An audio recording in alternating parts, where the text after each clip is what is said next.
Today, let me read out a beautiful message which I have received in my WhatsApp account.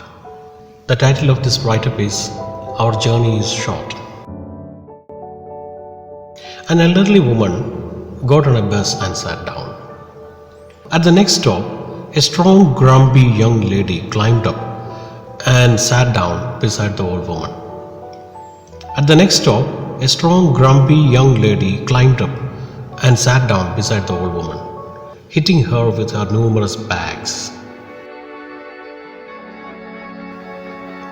When she saw that the elderly woman remained silent, the young woman asked her why she had not complained when she hit her with her bags. The elderly woman replied with a smile, "There is no need to be rude or discuss something so insignificant, as our journey together is so short, because I am going to get off at the next stop." This answer deserves to be written in gold letters.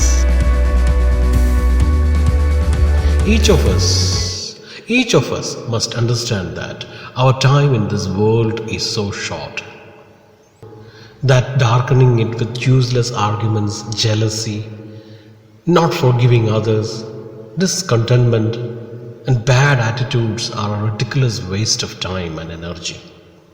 Did someone break your heart? Stay calm. The trip is too short.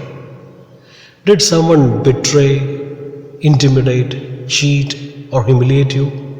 Relax. Don't stress. The trip is too short. Did someone insult you without reason? Shake it off. Ignore it. The trip is too short. Did a neighbor make a comment that you didn't like? Take a deep breath. Ignore him or her. Forgive and forget. The trip is too short. Whatever problem someone has brought us, remember that our journey together is too short. No one knows the length of our trip. Nobody knows when it will arrive at its stop. Our trip together is short. Our trip together is short. Let's be respectful, kind, and forgiving. In return, we'll be filled with gratitude and joy. After all, our trip together is very short. Share your smile with everyone. Our trip is very short. Our trip is very short. Thank you.